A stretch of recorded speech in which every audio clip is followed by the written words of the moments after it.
Comitê de Política Monetária iniciou a última reunião, então, do ano, que também é o último encontro durante a gestão de Roberto Campos Neto no Banco Central. Álvaro Nosseri, então, que chega ao vivo aqui no 3 em 1. Álvaro, quais são as expectativas por aí?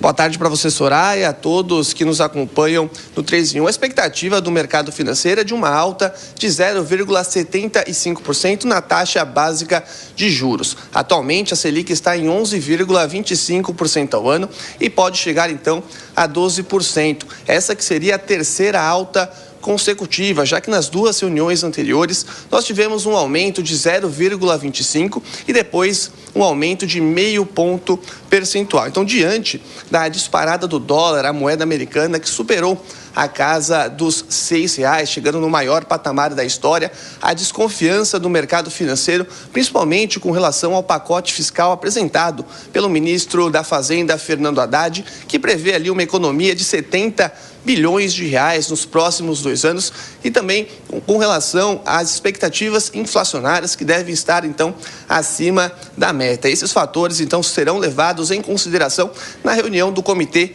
de Política Monetária. Lembrando que essa será a última reunião sob o comando do atual presidente do Banco Central, Roberto Campos Neto, e que a partir do ano que vem, então, assume o posto Gabriel Galípolo, que nas últimas entrevistas deu a entender que nós teremos juros elevados e também por mais tempo. Então, a expectativa é de um aumento de 0,75% na taxa Selic. Soraya.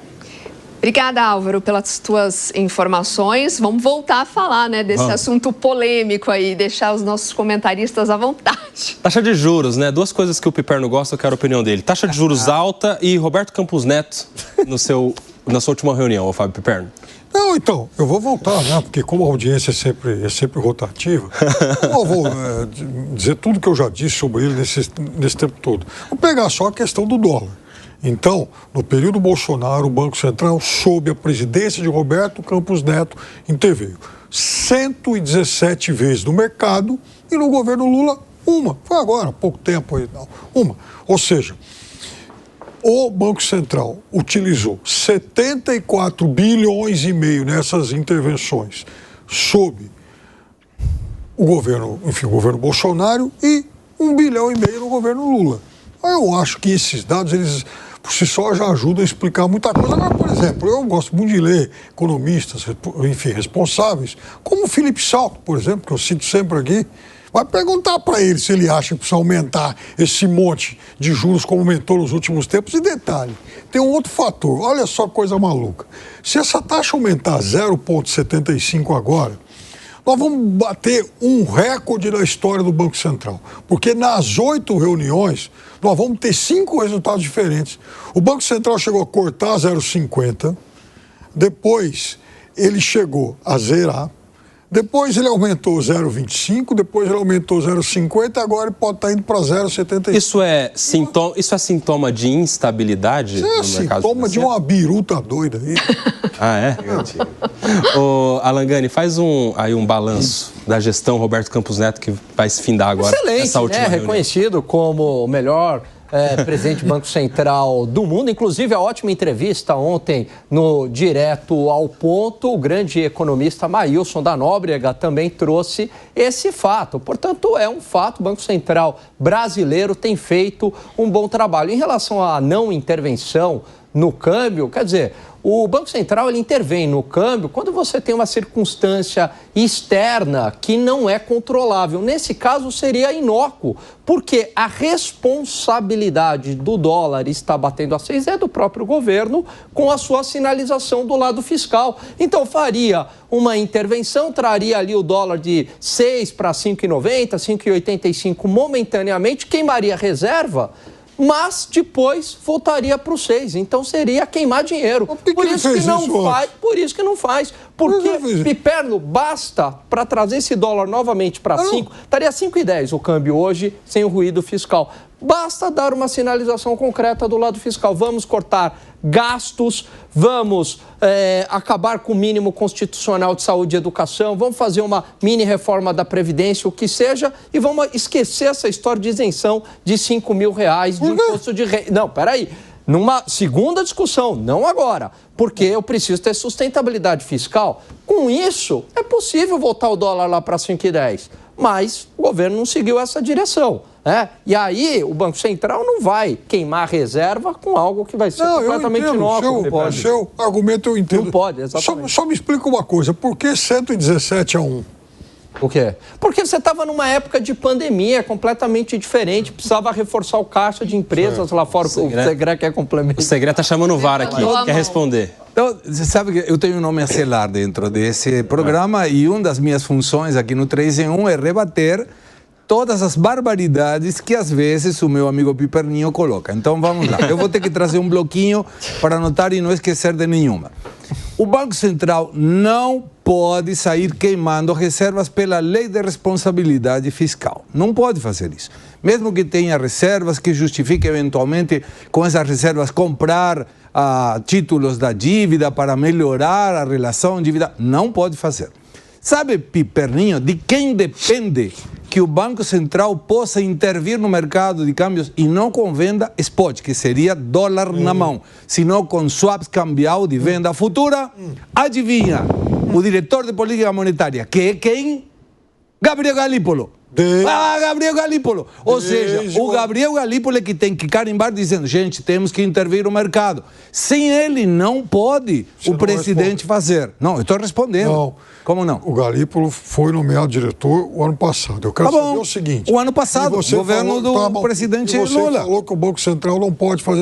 Não pode. Por que fez 117 vezes? Foram intervenções de swap cambial. Não vendeu dólares spot. 117 vezes. Por quê? Porque tinha questões, como muito bem mencionava Alan Gani. Era uma questão externa. Não é do problema local como é agora. Vou mais longe. O que provoca um aumento da taxa do dólar, de câmbio, considerando que o dólar, economicamente, é um bem transável. Ou seja, depende da oferta e da procura. Você tem, como muito bem mencionou, um aumento gigantesco dos investimentos exteriores aqui no Brasil. Vão ser mais ou menos 60, 65 bilhões nesse ano 2024. Isso se traduz em oferta de dólares. E vai ter, mesmo que menor que os 98 bilhões do ano passado, uns 70 bilhões de superávit na balança comercial. Isso significa o quê? Oferta de dólares. Então nós temos 130 bilhões de oferta de dólares e mesmo assim o dólar sobe. Então, como se explica? É muito simples. O governo está gastando mais do que arrecada. E isso provoca muita preocupação no mercado, daqueles que colocam o dinheiro no Brasil. E finalizo com a seguinte questão. O Comitê de Política Monetária, o Copom, deve resolver a taxa Selic em função de controle da inflação. Inflação é o aumento generalizado e contínuo de determinados preços generalizado, todos. Não pode alavancar, sei lá, faltou seca, teve seca, então aumentou o preço. Isso não é generalizado e contínuo de preços. Mas quando tem isso, e quando a gente fala em inflação, que é esse aumento, há a sensação de quem não entende economia que é a culpa do empresário. E vou tomar uma frase do Roberto Campos, o avô de Campos Neto. E ele falava, quando você atribui a responsabilidade do aumento da inflação pelo empresário, a culpa é do empresário. Sin embargo, o problema é na expansão monetária. E isso gera quando o governo emite e solta dinheiro ou quando aumenta a quantidade circulante em função de crédito. E quando você solta crédito e a expansão monetária é maior que a produtividade do governo, do país, isso provoca inflação. Então, nesse caso, a culpa da inflação não é do empresário, é do governo.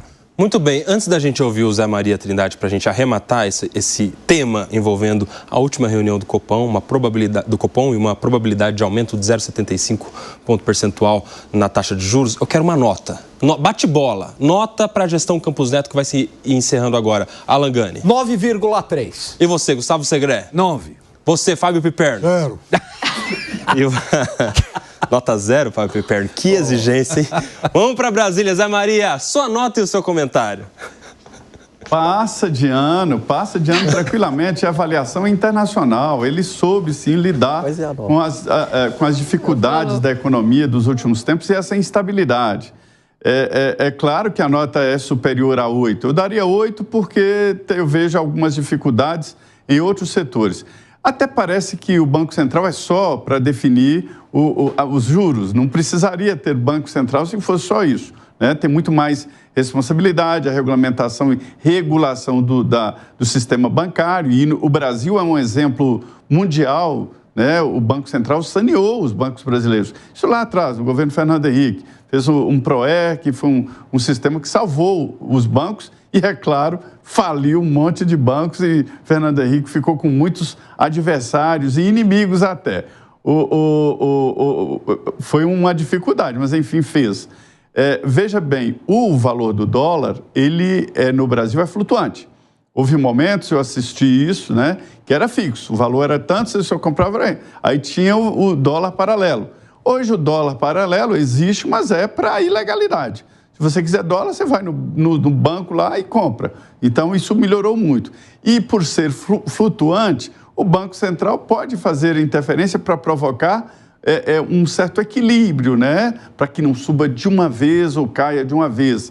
O Banco Central faz esta operação de swap, mas o dólar no Brasil é flutuante. Se o Banco Central começa a vender dólar futuro, e num determinado patamar, ele quer dizer, olha, o dólar tem que ficar nesse valor. E no Brasil não tem isso, e quem quiser investir, invista que pode perder ali, né? Mas, enfim, é dólar flutuante.